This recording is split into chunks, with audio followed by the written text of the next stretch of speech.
gente vai ler Provérbios 23, 3 para começar. E eu acho que a palavra que eu senti hoje de ministrar é uma palavra que ela não é uma palavra fácil de digerir. Eu já percebi que vocês levaram várias pancadas nos outros dias, então me perdoa, eu não escolho minha pregação, é Deus que escolhe. Você reclama com ele, manda um e-mail para o anjo Gabriel, o saque do céu. Se você não sabia disso, o Gabriel cuida do saque do céu. Então, qualquer mensagem importante é ele que responde, então você manda lá para ele. Mas eu queria fazer uma pergunta. Quem aqui já assistiu Matrix? O filme? Tá bom, vocês são mais velhos mesmo. Porque toda vez que eu vou no acampamento de adolescentes, agora eu falo, ei pessoal, vocês assistiram Matrix? Aí todo mundo assim, ó. Não, que legal, tô velho. Então tá bom. Se você quiser anotar um tema, se você, essas pessoas que fazem 7 canetas coloridas na pregação, que Deus tenha misericórdia de você, mas o nome da pregação é Fuja da Matrix, tá bom? E a gente vai ler em Provérbios 23, 3, quem achou fala achei, quem não achou fala misericórdia. Se você falar misericórdia, você tem preguiça, irmão, porque eu tenho pra caramba de você procurar. Provérbios 23, 3, ele começa com o seguinte conselho: não cobices as suas iguarias, porque são comidas enganosas. E eu não sei se você lembra do filme, mas eu gosto demais de Matrix, já assisti umas 10 vezes, porque Matrix é um filme cristão. Tcharam! Toda a mitologia por trás do filme é bíblica. A principal inspiração que eles têm para construir o filme são passagens bíblicas. Na verdade, os próprios criadores eles dão alguns highlights de quais são as passagens que eles usam para se inspirar. E tem até uns easter eggs naqueles códigos que aparecem. Alguns deles são versículos. Porque, não sei, mas tem Bíblia lá. E a primeira vez que eu assisti o filme, eu falei assim, mano, isso aqui é muito familiar com alguma coisa que eu conheço. Eu já vi essa história de que você está num mundo que não é de verdade, e você está tentando escapar, porque tem uma verdade que é maior do que esse mundo, só que existe um sistema que quer te aprisionar. Isso parece um pouco familiar. E quando eu estava vendo uma cena do filme, eu lembrei desse verso, que é quando o Cypher, que é aquele cara do mal, ele aparece pro Neo, ele senta na mesa, e eles começam a comer uma carne deliciosa. E ele começa, e o cara ele pega a carne e ele prova e fala assim, ó, eu sei que isso aqui não é real, mas o gosto é muito bom. E eu falei, cara, essa aqui é a vida de metade das pessoas que estão dentro da igreja. Eu sei que isso aqui não é real, mas o gosto é muito bom. E quando em Provérbios isso é escrito, você pode dividir Provérbios em algumas categorias de tipos de conselho. E quando e não quero virar a pessoa que vende curso de provérbios, tá? A gente não vai ficar nesse lugar, só para deixar claro. Se você compra curso de provérbios, não compre curso de provérbios, tá? Principalmente de uma pessoa que está vendendo um curso, sendo que ela nem conhecia Jesus quando fez o curso. É tipo eu comprar alguém que está lambendo a borda da mesa, sendo que ela nem conhece o prato principal. É um pouco estranho. Tá gravando? Porque eu não posso soltar isso no ar, não. Então tá bom. Quando eu tenho esse momento de provérbios, eu tenho um tipo de conselho que ele é um conselho de fuga. Ele é um conselho na qual Davi ele escreve, porque ele começa a perceber que Israel estava ficando próspera demais, e ele passa isso para Salomão, e Salomão percebe isso. Então, quando eu vou pegar todos os escritos de Salomão, principalmente Eclesiastes, você pode perceber que ele batalha por grana pra caramba, ele batalha por recurso pra caramba, e a conclusão dele é tipo, legal, eu tenho uma Porsche. Parabéns. Ah, minha casa em Alphaville. Parabéns. Ó, você é um grande campeão. Ah, não, é que eu tenho 2 carros. Parabéns. Você é um grande campeão. E Salomão, ele toma o percurso inteiro para perceber que o conselho do pai dele é, filhão, isso aqui vem e vai. Quando você está muito tempo no circuito de pregação, de agenda, você percebe que a coisa mais fácil é você ser conhecido e grande. Difícil é você ter uma mensagem relevante, difícil é você ter uma mensagem que é verdadeira, difícil é você ver as pessoas sendo tocadas pelo Espírito Santo sem fazer uma mensagem que amacie o ego delas, e que fale que você é um campeão e que Deus vai prosperar na sua vida. Onde Deus, ele virou o seu mentor coach. Deus é a nova telecena. Qual é a melhor maneira de ser cristão? Qual é a melhor maneira de ser rico? Vira cristão, que Deus abençoa. Isso é um falso cognato, porque Deus abençoa mesmo, mas não quer dizer que se eu servir a Deus, Deus vai me abençoar. Deus pode me abençoar? Pode. Deus precisa me abençoar? Não. Vocês estão comigo? Nick, por que você quer parar nesse ponto? Porque falta em nós, eu estava conversando com a galera antes da gente entrar para pregar aqui, uma percepção de que boa parte das coisas que a gente vê e que a gente acredita, elas são mentiras. E a gente começa a cair em alguns sofismas. E nós perdemos o prumo de que a minha e a sua vida está em guerra. Esse acampamento não é um passeio opcional legal. Quando você vem para frente num apelo, você não está fazendo um rito religioso, no qual você dá alguns passos da sua cadeira, faz uma oração bacana, a pessoa do seu lado chora tanto que ela desidrata, você faz o axé gospel. Você conhece o axé gospel? Não conhece o axé gospel? É o axé do bebê.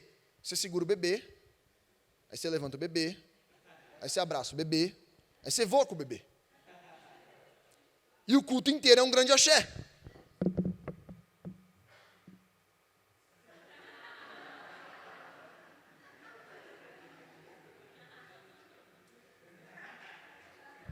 Tem uns vídeos de umas pessoas na adoração que se você colocar uma forrozeira arretada de fundo, tira o Laura Sogueles e coloca, vai estar.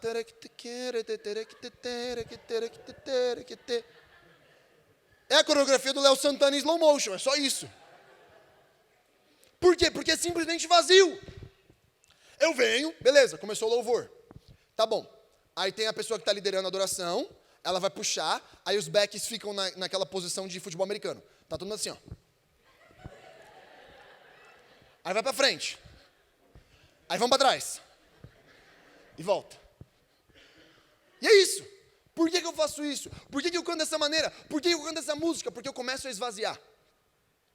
E o que eu mais tenho de medo é que a gente vira a geração do salão cheio e do coração vazio. Porque isso é o que o diabo mais quer. C.S. Lewis, ele tem dentro dos seus escritos de Cartas de um Diabo ao Seu Aprendiz, ele também puxa isso um pouco em Quatro Amores, que são livros que você deveria ler como cristão. Ele fala que nada é mais perigoso do que um cristão dentro da igreja anestesiado. Sabe por quê? Porque você baixa a guarda. Porque você acha que só porque você frequenta o culto de domingo você está ganho. Você acha que só porque você está aqui no acampamento já deu tudo certo. Você acha que só porque você está indo no culto de sábado você está pagando o saldo. Você está pagando uma dívida. Você está cumprindo a tabela. E nada é melhor do que alguém que não conhece a Deus, mas frequenta a sua casa. Porque eu quero ficar frequentando a casa da pessoa, mas eu não quero conhecer o dono. Já deu festa de aniversário grande? Naquele momento que você está conversando com alguém e passa um fulano que você faz assim, ó. Quê? Aí ele está lá pegando 7 coxinhas, 2 ravioli, pegando 3 copos de coca. E você está tipo assim, mano, eu não conheço essa pessoa. E aí você começa aquele momento do FBI. Você tipo, mano, você conhece? Não. Mano, você conhece? Aí você chega em alguém que fala, não, é o primo do Juninho. Quem é Juninho? Amigo do Cláudio. Ah, o Cláudio da escola que eu conheço há 7 anos. Sim, ele trouxe o Juninho, aí o Juninho trouxe o primo. Aí você, entendi. Mas sabe o que acontece? Essa pessoa não tem intimidade nenhuma com você. Então ela pode ficar frequentando sua casa por uma semana. Ela não vai saber quem você é. Ela não vai saber o que você gosta. Ela não vai saber o que você quer. Ela só vai comer da sua comida e aproveitar a sua estrutura. O que isso quer dizer? Eu quero dizer que nada é mais confortável do que eu vim para um acampamento legal, porque me levaram num quarto lá que eu achei o máximo, tinha até uma jacuzzi. Aí os caras vieram gravar um podcast e já falaram, vai ser na banheira. Aí eu falei, tá bom, pelo menos inovador é. Porque é muito cômodo eu cair na mentira. E de certa maneira parece que às vezes a gente quer acreditar na mentira. Vocês estão comigo? De certa maneira, mano, você sabe que a carne que você está comendo é de mentira, mas ela é muito gostosa. E você fica se enganando. E você fica se enganando. E eu não sei se você já ouviu aquela música, e quem já pisou no santo dos santos, em outro lugar, não pode viver. E essa música, por mais que seja o que eu gosto, né, que é Penteca, do Manto, do Charabadaias, ela é uma música que carrega uma revelação que a gente pensa pouco. Se você está aqui há mais de 2 anos na igreja, se você acabou de chegar, você vai entender com o tempo, mas você está aqui há mais de 2 anos, você chega num ponto que você viu, você ouviu e você viveu demais com Deus. Não tem mais volta. A Bíblia chama isso de circuncisão no coração. Circuncisão é uma marca irrevogável. Um judeu, ele era circuncidado no corpo, eu não vou dar muito detalhe porque é muito visual, mas você fazia uma marca no órgão genital do homem. A marca da circuncisão não é apenas um rito, mas ela é como se fosse um RG. Por quê? Não tem nenhum lugar que eu vá que não vai dar para ver que eu sou judeu, porque é uma marca do meu corpo que eu não consigo revogar. Vocês estão comigo? E quando Paulo chega e fala, a circuncisão não é mais no corpo, a circuncisão é no coração. Quer dizer que a marca que eu carrego não é mais física, mas ela é espiritual. Quer dizer que ela não é mais de fora, mas ela é de dentro. Quer dizer que ela não é vista na hora que eu passo, mas ela é reconhecida na hora que eu falo. Quando eu sou circuncidado no coração, eu sou marcado de uma maneira que eu não posso tirar mais. Nick, para que serve acampamento na sua visão? É uma ótima oportunidade de você garantir sua marca. Boa parte da minha história com Jesus, ela vem de um lugar chamado bailinho. Quem aqui sabe o que é o bailinho? Tá bom, só um terço, vou explicar em 10 segundos. Bailinho era um ponto de pregação que a gente fazia com adolescentes. Ele começou aqui perto do Jaguaré, bem perto da Raposo, com um salão de cinema com 30 adolescentes, e em 8 meses foi para 1.000 adolescentes no ginásio. Era um culto evangelístico de 4 horas, zero estruturado e lógico, mas basicamente a gente fazia louvor de 1 hora, que também não é nada intuitivo e lógico, fazia a ministração, a palavra durava tipo 1h30 e depois tinha 2 horas de apelo. O apelo era salvação e cura. E a gente ficava lá orando com as pessoas por isso. Nesse período, lá dentro, a gente viu caroço físico desaparecendo. Eu vi gente com o braço quebrado, com perna quebrada voltando a andar. Eu vi gente que não enxergava vendo, eu vi surdo ouvindo. Chegou uma hora que a gente estava tão louco, mas tão fora de si da realidade, que a pessoa chegava para pedir oração para a gente porque ela usava óculos, e a gente quebrava o óculos antes de orar. Não recomendo fazer isso. Nunca deu errado, mas hoje eu não tenho essa moral não. A gente estava tão consumido pela mensagem, que quando a pessoa vinha com aquelas muletas de alumínio, tá ligado? Pedir oração, e ela era curada, a gente pegava a muleta e batia na coluna de concreto até entortar. Aí depois chegava o pai. Opa, vim buscar meu filho, ele veio sem a muleta. Aí a gente, nossa, caramba, que loucura. Onde será que está? Tacava fogo no gesso da pessoa, não tinha muita noção. Não muita mesmo. Mas a gente estava completamente obcecado por aquilo. E um dia veio uma conversa de um menino e falou, cara, Nick, eu não sei se isso aqui é para mim. Ele começou a fazer algumas questões. E a minha pergunta para ele foi, olha no meu olho e só responde com sim ou não. Você acha que tudo que você viu e tudo que você ouviu foi Deus que fez? Ele respondeu para mim, sim. Foi, então você não tem mais volta. Você tem 2 caminhos. Ou você vai ser o pecador mais miserável do mundo, que é o cara que peca já com culpa. Você conhece o depressivo da balada? Vila Mix estourando, todo mundo muito louco, o cara tá assim, ó.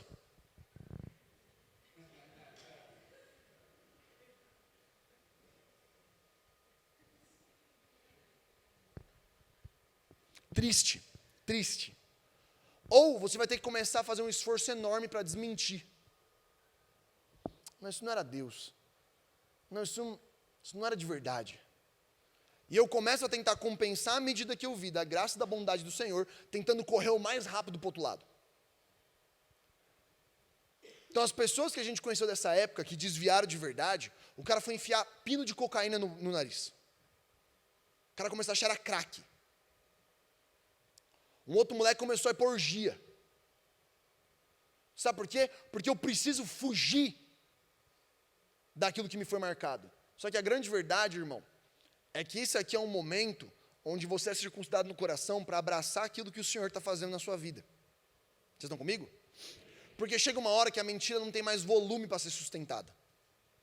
Faz sentido o que eu estou falando? Tá bom. Nossa, vocês já estão tipo, Tá, vai para Filipenses no capítulo 3, no verso 17, por favor.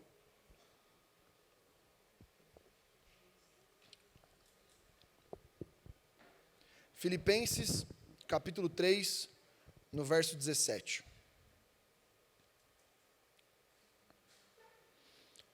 Quem achou, fala achei. Quem não achou, fala misericórdia. Mano, tem poucos falando achei. Tem uma galera que está desistindo de procurar. É tipo, uma hora você vai ler mesmo? Para que eu vou abrir? Você está aí lendo Bíblia, né, e tal. Eu vou ler NAA aqui. Se a minha Bíblia funcionar. Funcionou. Filipenses, no capítulo 3, no verso 17, diz assim: sede também meus imitadores, e tende cuidado, segundo o exemplo que tende em nós, pelos que assim andam. Verso 18, porque muitos há, dos quais muitas vezes vos disse, e agora também digo, chorando, que são inimigos da cruz de Cristo. Verso 19, cujo fim é a perdição, cujo Deus é o ventre, e cuja glória é para a confusão deles, que só pensam nas coisas terrenas. Vocês estão comigo? Você acredita que você foi salvo por Jesus? Sim ou não? Se você acredita que você foi salvo, a segunda pergunta é: salvo do quê? Vocês estão comigo? Eu fui salvo. Mas do que mesmo? O que eu fui salvo? E a gente começou a construir um sofisma: você foi salvo de você. Paz. Não, sabe do que você foi salvo? Do fogo do inferno. De um lago de fogo e enxofre, para onde você ia junto com Satanás e seus demônios.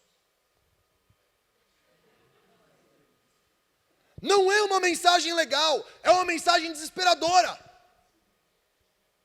Quem aqui conhece Eslavista? A banda.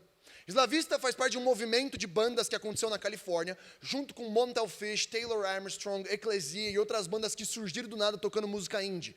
Metade dessa galera desviou. Todos foram roubados. Um deles em especial, que era o vocalista da banda Ecclesia, ele abriu um novo grupo chamado Culto a Caim. E ele fez um vídeo, que aquele vídeo ali me veio como uma flecha, porque ele sentou e falou assim: olha, cara, eu era muito crente. Eu era um crente aficionado, eu fazia jejum, eu fazia oração, eu era muito doutrinado. E eu tipo, caramba, adoro ser doutrinado. E ele falando no vídeo. E aí ele chegou no momento e falou assim, e eu comecei a ter crises de pânico, porque eu imaginava que as pessoas iam para o inferno. Esse cara é um cara completamente desviado, que hoje faz bruxaria e ocultismo, só para você entender o nível. E ele solta a seguinte frase: e eu comecei a perceber que as pessoas, se não estão desesperadas que os outros vão para o inferno, ou elas são extremamente egoístas e babacas, ou elas não entenderam o que é inferno.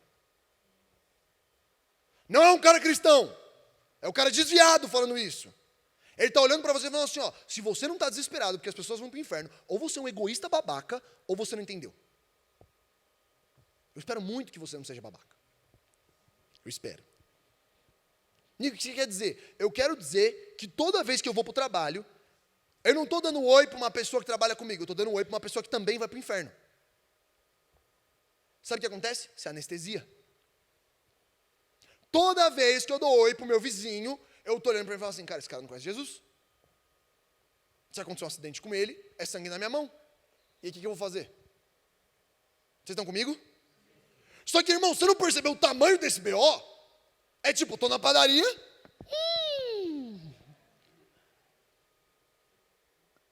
Eu estou indo no show do Coldplay. Só que é difícil demais lidar com isso. Sabe o que você faz? Você desliga. Deus vai encontrar. Vocês estão comigo? Por quê? Porque, de novo, eu não anestesio de uma vez só. Eu vou gradualmente anestesiando. É só mais um louvor, beleza. É só mais uma mensagem, beleza. E eu vou sendo roubado, por quê? Porque eu não entendi a mensagem 17, que é: mas naquilo que já chegamos, andemos segundo a mesma regra e sintamos o mesmo. Sintamos o mesmo. E Paulo, ele descreve no verso seguinte o que ele está sentindo. Verso 18, porque muitos são, dos quais muitas vezes vos disse, e agora também digo, chorando, que são inimigos da cruz de Cristo. Quando ele está falando de inimigos da cruz de Cristo, ele não está falando só do fariseu e do romano que perseguia ele. Ele está falando de todo aquele que não conhece a Jesus e o reconhece como suficiente Salvador. Nick, onde você quer chegar nisso aqui? Eu quero chegar que tem uma guerra, eu quero chegar que é uma guerra velada, e eu quero te dizer que é uma guerra que ela vai te anestesiando. Porque João, ele vai chegar e falar assim, jovens, vocês são fortes, e vocês venceram o maligno.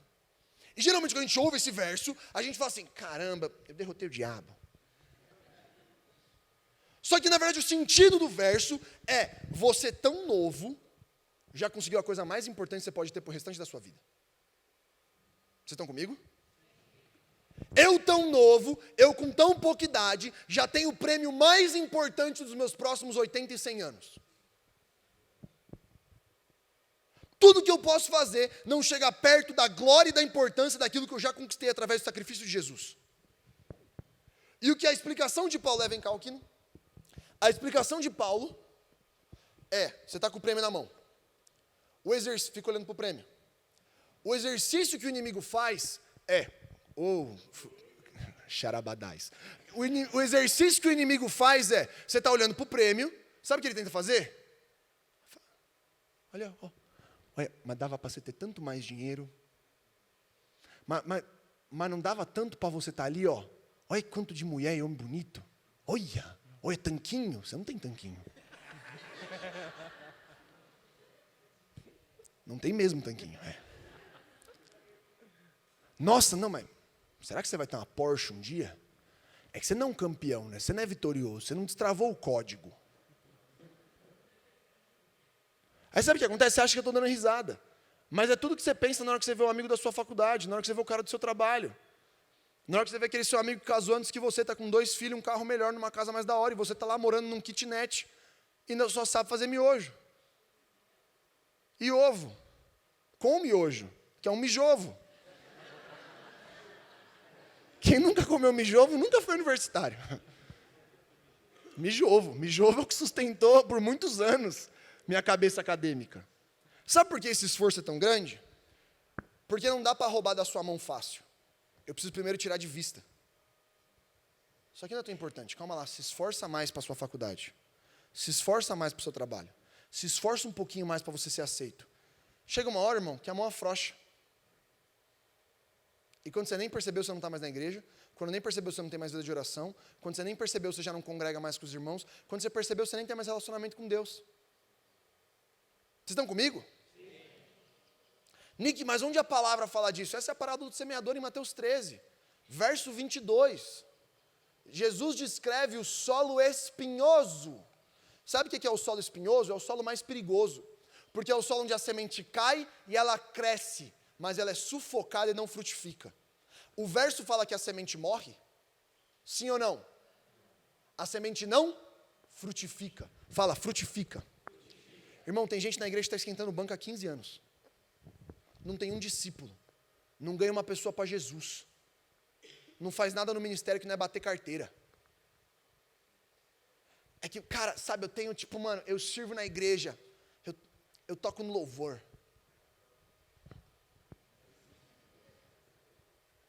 Isso é ótimo para a banda. Vocês não estão fazendo nada de importante. Bom trabalho. Mas a grande comissão não é ir por todo mundo ministrando louvor. E cantando Theo Rúbia. No medley do Fernandinho. E um Hilsonzinho. Aí puxa o hino da harpa para dar uma balanceada. A grande comissão é ir por todo mundo. Pregando o evangelho para quem? Para toda criatura. E fazendo discípulos de todas as nações e batizando-os no nome do Pai, do Filho e do Espírito Santo. Nick, o que isso quer dizer? Quer dizer, irmão, que sua mão não está suja, você só caiu no conto. Nick, por que você está trazendo essa mensagem aqui? Porque, irmão, eu já fui em tanto retiro, mas tanto retiro, mas tanto retiro. E tem gente aqui que foi em tanto retiro, que você classifica o retiro por número. Ah, você foi no de 2015? Ah, o de 2014, lá no acampamento do Cláudio. Ah, aquele lá que o Betinho ficou pendurado no mezanino. Ah, esse mesmo. Vocês estão comigo? Porque é só mais um acampamento, é só mais um encontro, é só mais uma palavra, é só mais alguém com um moletom e uma calça larga e um tênis colorido. Uma mensagem que eu faço umas notas no meu iPhone, onde eu nunca mais vou abrir, onde eu derramo uma lágrima pelo meu olho direito, porque aquele versículo me tocou, e eu volto para casa para ver a porcaria da minha vida. De verdade, levanta da minha pregação e vai embora então. Se é para ser assim, não perde o meu e o seu tempo. Não fica com essa sua cara de malandrão para cima de mim. Você é ruim, mano, eu sou de Osasco. Não, porque me irrita que na hora que a gente aperta a pressão, sempre tem uns malandros de boneco cavado e fica assim, ó.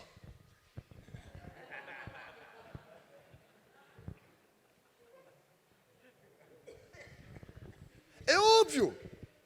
Falta de amor paterno, você tem que segurar na postura. Ao invés de resolver seu problema de trauma, você tem que ficar sendo bichão. É a mesma coisa. Você que é menina aqui, sua falta de carão não é espiritual.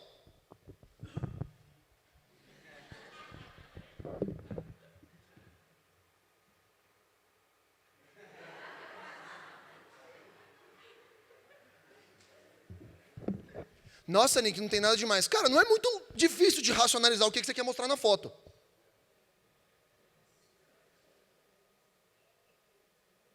Eu vou apertar agora até alguém me xingar. Sabe por quê? Porque a gente começa a ser pego no sofisma. Ah, não, é que eu não vou resolver meu problema de paternidade e maternidade, porque eu fui rejeitado na minha escola, agora eu cresci, fiquei bonita. Então deixa eu meter uns cílios que parecem uma lapa de nadadeira. Eu vou meter aquele loiro que parece a armadura do Iron Man. Estrala a Babyliss e fazer aquela foto assim, ó.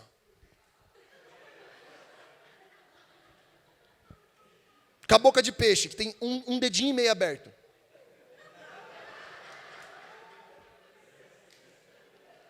Vocês estão comigo? É a mesma coisa, os caras vão para a academia, ele precisa ficar debaixo da luz.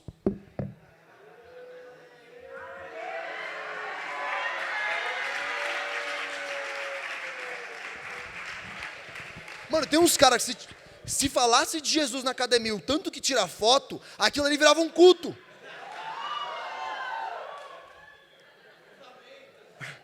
É o avamento dos pesos. Sabe por quê?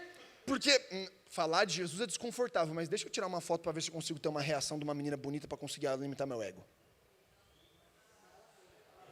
Irmão, alguém tem que falar que você está sendo enganado.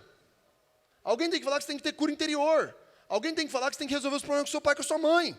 Alguém tem que falar que você tem que ter um problema, você tem um problema de cura interior por causa da sua rejeição na sua escola e na sua adolescência. Cresce! Ou você vai deixar isso perseguir você até o seu casamento? Ou você é o tipo de pessoa que casa e tem que ficar usando roupa, tanto homem quanto mulher, que é promíscuo, porque eu não consigo viver sem atrair olhar, porque o amor do meu marido e da minha esposa não é suficiente.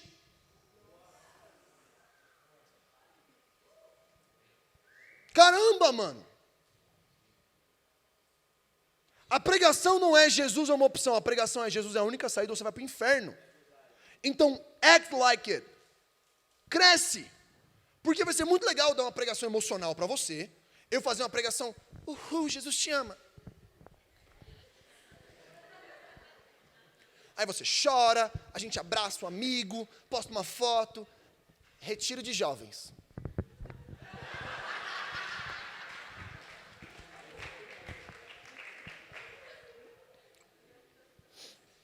Mas quer uma pergunta boa?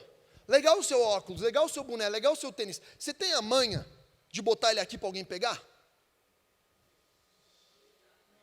Legal o seu Jordan, seu Dunk Low. Você tem a manha de tirar no pé e falar assim, é de quem quiser? Toda vez que eu pego um tênis, que eu acho legal demais, sabe o que eu faço? Eu só espero uma pregação com um salão grande o suficiente para tirar e deixar ali. Porque me incomoda eu ficar pensando no tênis. Com todo o respeito, que se lasque sua bolsa da Michael Kors, que se lasque sua bolsa da Louis Vuitton, que se lasque o seu tênis caro. Se rouba espaço no seu coração, é melhor você tacar fogo. Para de seguir página de tênis. Para de ficar seguindo o modelo fit. Sabe por quê? Você está pegando distraído demais. Nick, por que você está pegando tão pesado? Porque é assim que você vai ser roubado nessa semana. Na hora que você chegar em casa, você não vai ser roubado, porque ninguém cai, tipo, nossa, eu estou andando na rua, ai pastor, transei, estava na rua, tropecei e transei. Nossa. Ô, Kino, vem cá que eu vou... Eu sei que você odeia essa parte. O Okino conhece essa mensagem. Senta aqui. Tá no acampamento? Aí, o Okino é o homem, eu sou a menina, tá bom? Grava isso não. Aí, sempre tem um casal de filisteu que não namora, mas a menina tá assim, ó.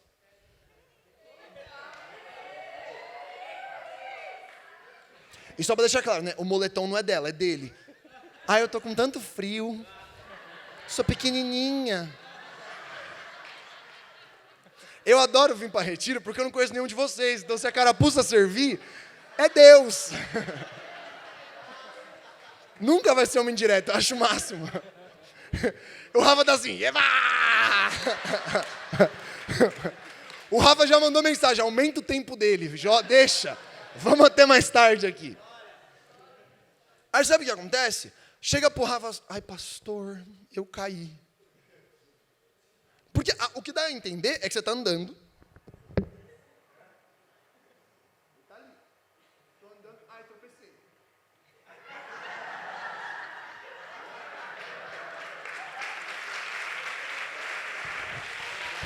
Mano, você cai muito longe. Sabe por que isso? Porque às vezes nos falta temor. Porque às vezes a revelação do Senhor não entrou no lugar onde a gente não está protegendo nossa santidade. Porque, irmão, se você está namorando, você não transa do nada.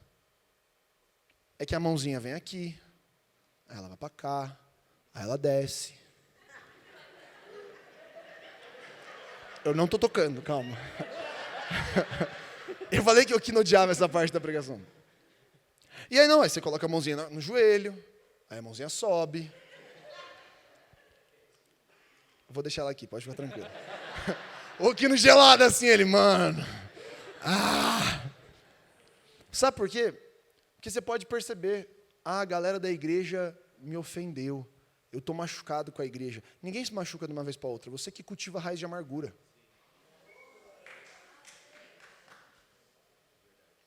Aquela pessoa me olhou torto. Agora essa pessoa falou torto. Agora essa pessoa andou torto. Ela comeu torto para mim. Tudo é torto, sabe por quê? Porque meu coração está contaminado. Não a pessoa. Porque as minhas ações estão contaminadas. Vocês estão comigo? Senta lá. Ele, tinha um outro nível, mas ele está com muito medo hoje, então eu vou evitar. E o que é o principal ponto? É que tudo isso, e o diabo ele vai tentar te ganhar no sofisma, porque se você perceber que você está em guerra, a sua postura muda. Vocês estão comigo? Se você percebe que sua vida está em jogo, sua postura muda. Eu queria que você fosse para 2 Timóteo, no capítulo 2. 2 Timóteo, no capítulo 2, no verso 4. Está fazendo sentido até aqui? Tá bom. Eu vou ler na NAA para você, tá bom? Nova Almeida atualizada. 2 Timóteo 2, verso 4. Nenhum soldado em serviço se envolve em negócios desta vida, porque o seu objetivo é agradar aquele que o recrutou. Verso 5. Igualmente o atleta não é coroado se não competir segundo as regras.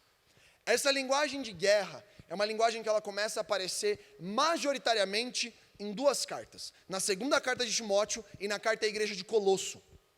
Primeiro porque Timóteo já não era nesse momento uma pessoa nova na fé. Então você pode perceber que Paulo ele dá uma apertada na narrativa. Ele fala assim, Timóteo, o negócio não é mais de neófito. A segunda carta de Timóteo carrega um peso onde não é mais Paulo consolando Timóteo. É Paulo, ou você cresce ou você vai para casa. Essa pregação é meio carta da 2 Timóteo.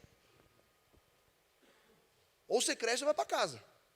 Por quê? Porque no ponto que você está agora, de revelação e de maturidade, você começou a perceber que você está em guerra. E tem duas formas aqui, ou você perde ou você ganha. Estão comigo? Nick, o que isso quer dizer? Quer dizer que na hora que ele fala assim, Timóteo, antes no verso seguinte ele fala, te convido a participar dos meus sofrimentos. E aí ele usa a analogia de soldado, que é repetido em Colosso, no capítulo 2, então carta aos Colossenses, capítulo 2 inteiro é narrativa de guerra. Verso 8, verso 14, verso 15 é guerra. Porque Colosso, igual que Timóteo estava batalhando em Éfeso, eles estavam passando por heresia. Colosso é uma igreja filha de Éfeso. A pessoa que liderava a igreja de Colosso se converteu no avamento de Éfeso. Existia em Colosso uma tensão doutrinária. Sabe qual era essa tensão? A tensão é que começaram a surgir várias heresias. E as heresias lá eram heresias baseadas em sutilezas. Era tipo assim, não, peraí. Não, Jesus, beleza. Mas Jesus não era 100% homem, ele era só Deus. Não, Jesus não era só Deus. Ele era homem, como é que ele pode ser Deus? Não, mas Jesus não morreu na cruz. Na verdade, ele nunca morreu. Não, Jesus não ressuscitou. Isso é só uma forma de falar. Só que todas essas coisas, elas matam o meu credo de fé. Por quê? Porque eu acredito que Jesus, 100% homem, 100% Deus, se entregou no madeiro, morreu em sacrifício de cruz e foi ressurreto para que os meus pecados fossem perdoados. É isso que me garante vida eterna. Agora, quando eu estou entendendo isso, quando eu estou reconhecendo isso, eu começo a ser pego na sutileza. Não, mas você não precisa orar tanto assim. Não, você não precisa jejuar tanto assim. E é bom que você frequente a igreja, porque a igreja, além de um lugar de você ser edificado, é um lugar de você ser ofendido. Nick, como assim ofendido? Já estava no louvor, e a pessoa do seu lado, parecia que ela estava tendo uma esquizofrenia. Ela estava assim, ó. Ela está chorando no chão, deitada, rolando, e você está assim, ó.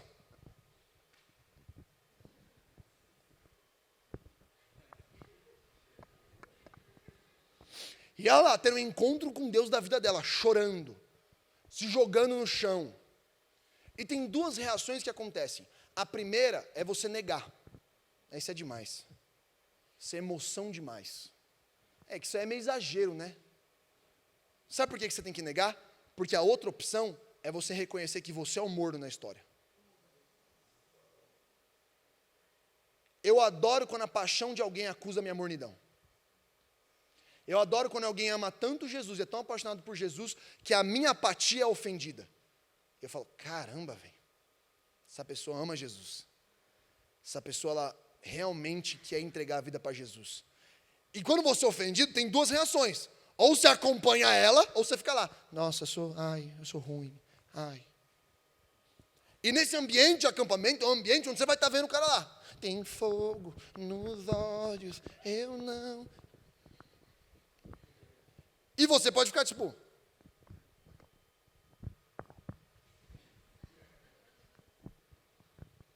Porque a minha apatia, ela é ofendida. Só que qual é a sutileza? Isso é exagero. Você está jejuando demais. Você está orando demais. Eu passei um tempo na Hilson, ano passado.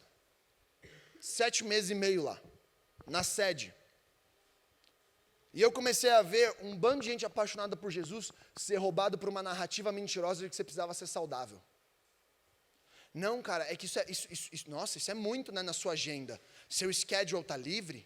Tipo, você tem um you time. You should have a me time. You know? To take care of yourself, you know? To develop your self-conscious, your self-awareness. Sabe, você precisa, se conhecer. Já ouviu essa frase? Bro, eu vou te dar a real aqui para você. Você é pecador, sim ou não? O que tem dentro de você? O que tem dentro de você? Pecado. Então quando chega e fala assim, ó, você precisa se conhecer, a pessoa falando, você tem que conhecer pecado. Hã? Não tem nada em mim que preste. A parte boa minha nem é minha, é Cristo Jesus, esperança da glória. O que eu preciso conhecer, filhão? Você precisa se aceitar. Aceitar o quê? Que tudo que eu penso, tudo que eu quero não é quem eu sou, porque eu não sou cativo dos meus pensamentos, das minhas vontades. Porque a minha mente, ela precisa ser sacrificada junto com Cristo para que eu desenvolva a mente de Cristo. Não, é que, cara, eu não sinto assim. Irmão, você não tem que sentir nada. Você tem que ser transformado pela mente de Cristo através da palavra. E a mentira que estão tentando convencer a gente é que você tem que se conhecer, você tem que se aceitar. Cara, você precisa descobrir quem você é, sabe? Irmão, você precisa ser esmagado pela palavra, porque só assim você vai ser liberto de você. Vocês estão comigo?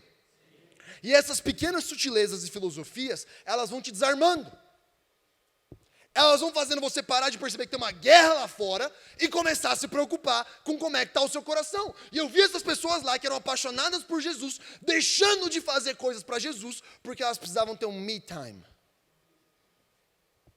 Não, Nick, mas você tem que ser saudável. Irmão, você já leu por acaso Atos?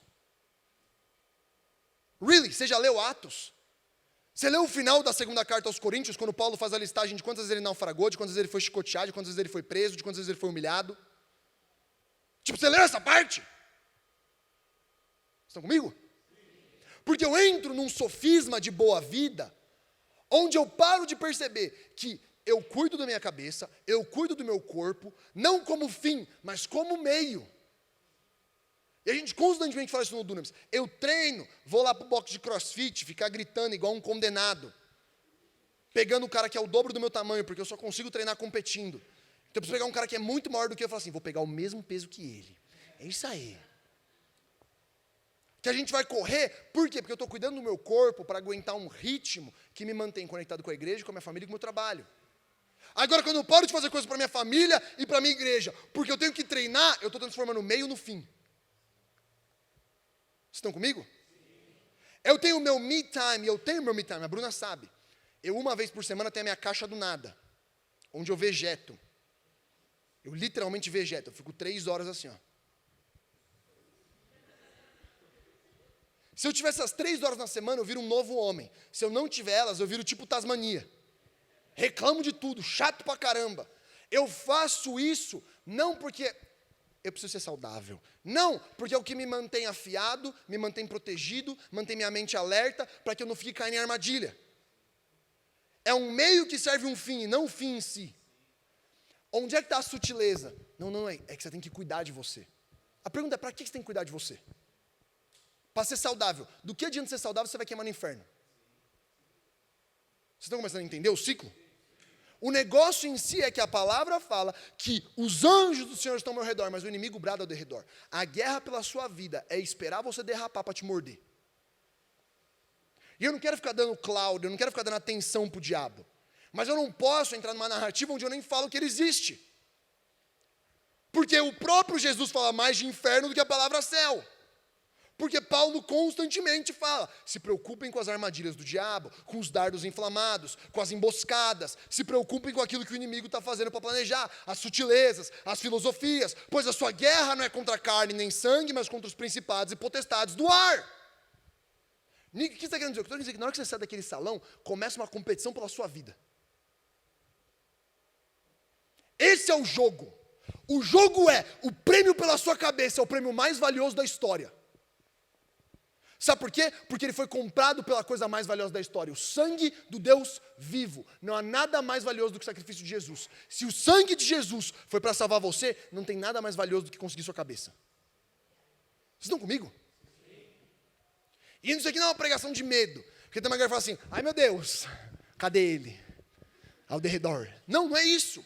O ponto é, a vitória já está em Jesus Cristo, mas está na hora de você começar a pegar na arma. Porque na hora que você sai, a primeira mentira, você não precisa ler a Bíblia hoje, você já passou tanto tempo no acampamento. Você não precisa orar agora, você já passou 3 dias lá. Aí sabe o que acontece? Você vai amolecendo, quando chega quinta-feira, vem no WhatsApp do Rafael, pastor, não estou legal. Vocês estão comigo? Você vai perceber a distração vir bater na sua porta, as armadilhas vêm bater na sua porta, porque nada é mais importante do que te roubar daquilo que Deus está te dando aqui. Nada é mais valioso do que fazer esses 4 dias, 3 que você passou enfiado aqui, não significarem nada, porque você nem lembrou o que está acontecendo. Estão comigo? Vamos para a parte final, que vocês estão começando já a ficar maluco. Sim, alguém soltou um sim. Alguém, sim. Medo. Deus vai tirar todo o medo em nome de Jesus. 2 Reis 6,15.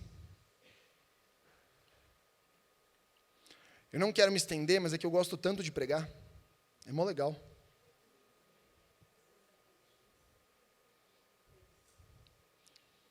Um dia eu falei isso e teve uma menina que respondeu, mas eu não gosto de te ouvir pregando. Aí eu falei, você está chateada? Ela, tô. Eu falei, você está chateada com o seu pecado, não comigo. Dá um parênteses aqui, eu estava cortando o cabelo. Isso é bom, eu já resolvo vários problemas que o Rafael teria de discipulado nos próximos 6 meses. Pregador itinerante é para isso, eu falo tudo que o pastor queria falar, só que ele não conhece ninguém, então ninguém vai se machucar comigo. Se machucar, você não vai me ver depois? Então tudo bem, eu vou para casa, você vai mandar no máximo um DM bravo. Eu estava cortando o cabelo, o cara está cortando o cabelo comigo, e ele começa a falar, pô, não, você é crente? Eu sou, varão. Que eu já percebi que ele era crente. Você percebe pelo trato. Aí ele, não, é que eu saí da igreja, mano. É mesmo, ele mano. É que a igreja me machucou. Aí eu fiquei ouvindo ele. Até uma hora eu falei assim, mano, posso falar uma real para você? Aí ele, pode. Você não saiu da igreja porque você foi machucado, mano. Você saiu da igreja porque você tem um problema com o pecado. Só que é difícil demais resolver ele. É muito mais fácil falar que a igreja é culpada. Eu falei, irmão, você está falando que todo mundo é hipócrita, que ninguém vive o que fala. Sua grande solução para isso é sair também e ser um hipócrita? Tipo, me explica qual é a sua lógica. Não, é que a galera é hipócrita, não vive o que fala. Peraí, você acredita em Deus? Acredito. Então você não vive o que você acredita também. Então você também é hipócrita? Aí ele deu tela azul. De certo modo eu fiquei com medo de ele cortar meu pescoço, né? Porque ele tá com a tesoura na mão. E ele tá lá com a tesoura na mão, olhando assim pro espelho, olhando para mim. Aquele momento estranho que você fala com o seu barbeiro pelo espelho. O cara tá do seu lado, você tá assim, ó. Ele tá aqui. E os dois olhando para frente. E ele ficou assim, ó. Caramba. E eu falei, irmão, não se esconde numa mentira. Eu não tenho dúvida de que alguém pode ter te machucado. Mas existe algo que é mais poderoso do que a ofensa, que é o perdão. E a palavra também fala que aquele que não perdoa não pode ser perdoado. Se você não consegue ficar num lugar que é ofendido, por que o Senhor, que é ofendido por você todo dia, deveria te perdoar? Aí ele deu a segunda tela azul. Aí ele largou a tesoura e fez assim, ó.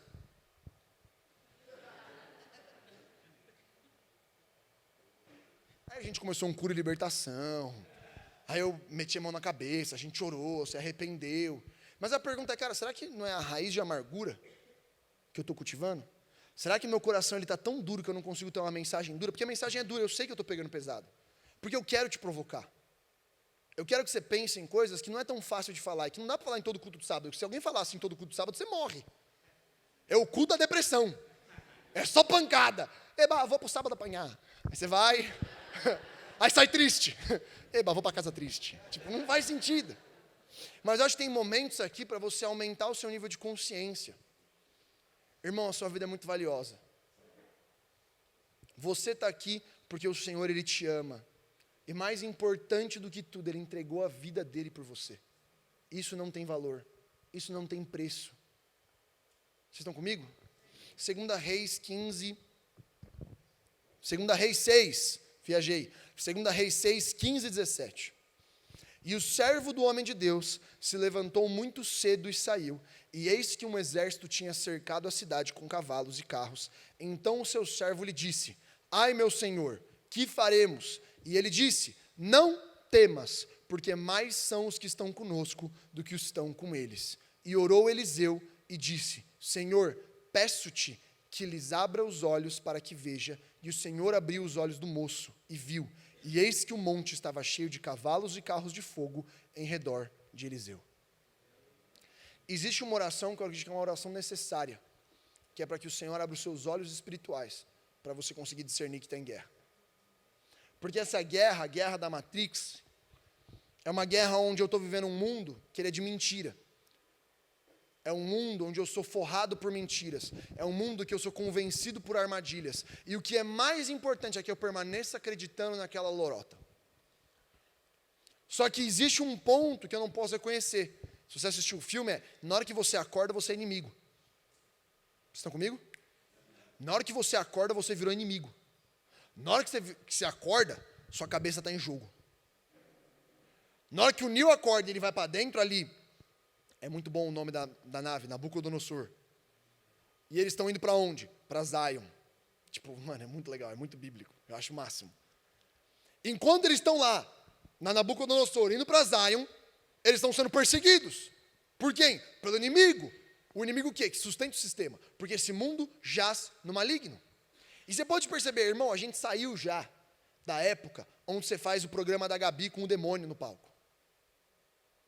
Que o cara manifesta essa entrevista, pergunta CEP, CPF, qual a coligação, qual o partido demoníaco, qual o CEP. Hoje é muito mais fácil fazer você achar que não tem nada. Demônio não existe. Esse negócio do Espírito Santo é só emocionalismo. Igreja é só um ambiente legal para se congregar. Porque se eu diluir, é muito mais fácil. Você nem percebe. Eu não vou entrar em questões socioculturais, o que significa movimento de nova era, e por que ele é precedido por movimento de ocultismo, Aleister Crowley, LaVey, que é o cara do neossatanismo. Existe uma guerra espiritual. E eu não quero ficar sendo super espiritual aqui, mas eu não posso negar que eu sou um ser espiritual, então me convém olhar as coisas espirituais. Eu não fui salvo no físico, porque esse corpo aqui é um corpo que não tem salvação. Eu vou receber um novo corpo de glória. Logo, a minha vida inteira é reconhecendo essa guerra, entender que o meu espírito foi justificado com Cristo, mas o meu corpo permanece um corpo de pecado e carne. E a minha mente está no meio. E todos os dias, a minha carne começa a oprimir a minha mente, e o meu espírito começa a vivificar a minha mente. É por isso que Romanos fala que você está num processo de transformação de mente. Não um processo de renovação de espírito, não um processo de renovação de carne. Meu corpo não tem solução. Ah, mas eu queria parar de sentir isso. Você não vai. Você vai batalhar com isso pelo resto da sua vida. Faz paz com isso. Aceita isso. Abaixa a cabeça e vai para a guerra. Às vezes a gente está achando que ser cristão é passear no parque, quando a palavra compara muito mais ser cristão do que a gente do BOPE. Enfia a boina na cabeça, bota o fuzil traçado, entra lá dentro e vai fatiando. Resolve a missão, volta para casa. Vocês estão me entendendo? A gente é meio tipo, Jesus, sabe? Eu amo Jesus. E às vezes Jesus parece o Barney, um grande dinossauro roxo que canta: amo você, você me ama, somos uma família feliz. E eu esvazio que Jesus, ele é o príncipe da paz, ele é o rei da glória, ele é o Senhor dos exércitos, ele é digno de tudo e todos, pois tudo veio dele e tudo volta para ele. E quando a gente está olhando esse texto de 2 Reis, existe uma oração que ela é muito interessante de Eliseu. Eliseu, ele não ora tipo, apareça o exército, não, é abra os olhos dele para que ele veja. A minha oração essa manhã é que o Senhor abra os seus olhos para que você veja. Que você receba uma revelação tão profunda, que você comece a perceber que você já é vitorioso numa guerra pela sua vida, que já existe vitória em Cristo Jesus sobre você, que já existe vitória e já existe graça do Senhor sobre você e sobre a sua família, que pela autoridade no nome de Jesus sua família inteira pode conhecer o Senhor, que pela graça do Senhor você foi alcançado. Só que agora, irmão, é hora de meter o fuzil no peito e levantar, porque tem gente para buscar lá em cima do morro. Vocês estão comigo? É que eu sou de quebrada, né, pai? O dialeto tem que ser diferenciado. Você já pregou com a arma na cabeça, você sabe que sua vida muda. Você vai ter que soltar umas vezes assim.